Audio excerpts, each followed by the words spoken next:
بسم الله الرحمن الرحيم.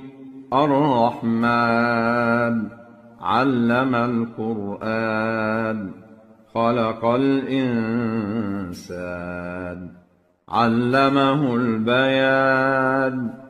الشمس والقمر بحسبان، والنجم والشجر يسجدان. والسماء رفعها ووضع الميزان، ألا تطغوا في الميزان، وأقيموا الوزن بالقسط ولا تخسروا الميزان.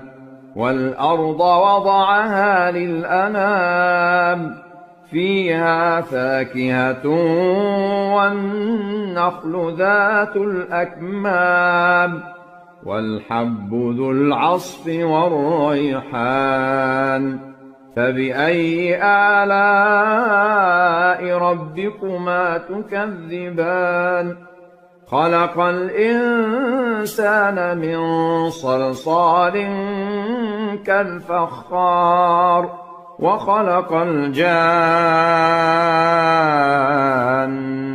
من مارج من نار. فبأي آلاء ربكما تكذبان؟ رب المشرقين ورب المغربين، فبأي آلاء ربكما تكذبان؟ مرج البحرين يلتقيان، بينهما برزخ لا يبغيان. فبأي آلاء ربكما تكذبان؟ يخرج منهما اللؤلؤ والمرجان. فبأي آلاء ربكما تكذبان؟ وله الجوار المنشآت في البحر كالأعلام. فبأي آلاء ربكما تكذبان؟ كل من عليها فان، ويبقى وجه ربك ذو الجلال والإكرام. فبأي آلاء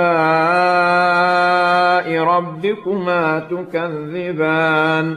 يسأله من في السماوات والأرض، كل يوم هو في شأن. فبأي آلاء ربكما تكذبان؟ سنفرغ لكم أيها الثقلان.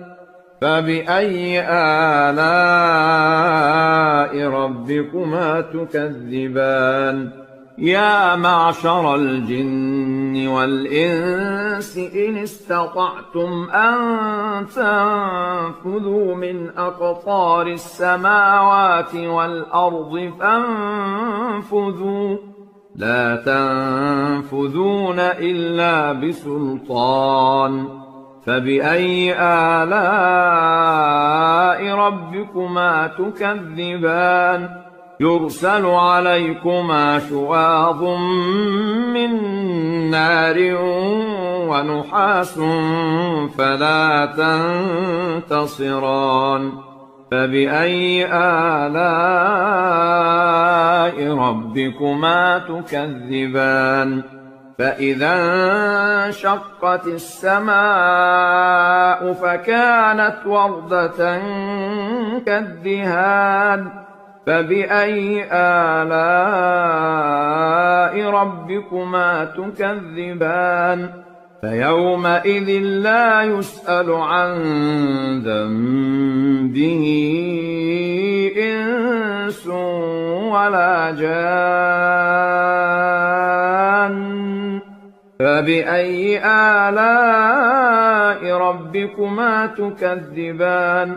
يعرف المجرمون بسيماهم فيؤخذ بالنواصي والأقدام.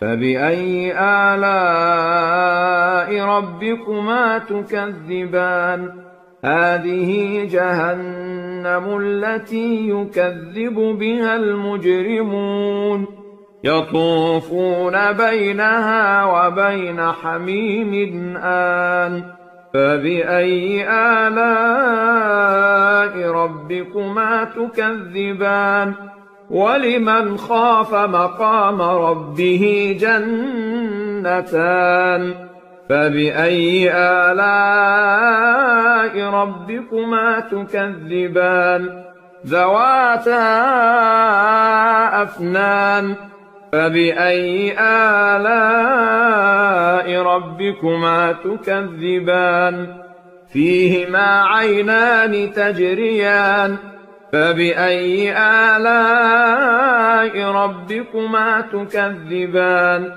فيهما من كل فاكهة زوجان فبأي آلاء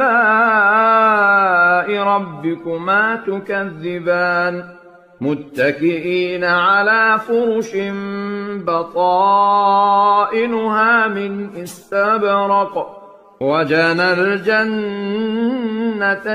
دان فبأي آلاء ربكما تكذبان فيهن قاصرات الطرف لم يطمثهن إنس قبلهم ولا جان فبأي آلاء ربكما تكذبان كأنهن الياقوت والمرجان فبأي آلاء ربكما تكذبان هل جزاء الإحسان إلا الإحسان فبأي آلاء ربكما تكذبان ومن دونهما جنتان فبأي آلاء ربكما تكذبان مدهامتان فبأي آلاء ربكما تكذبان فيهما عينان نضاختان فبأي آلاء ربكما تكذبان فيهما فاكهة ونخل ورمان فبأي آلاء ربكما تكذبان فيهن خيرات حسان فبأي آلاء ربكما تكذبان حور مقصورات في الخيام فبأي آلاء ربكما تكذبان لم يطمثهن إنس قبلهم ولا جان فبأي آلاء ربكما تكذبان متكئين على رفرف خضر وعبقري حسان فبأي آلاء ربكما تكذبان تبارك اسم ربك ذي الجلال والإكرام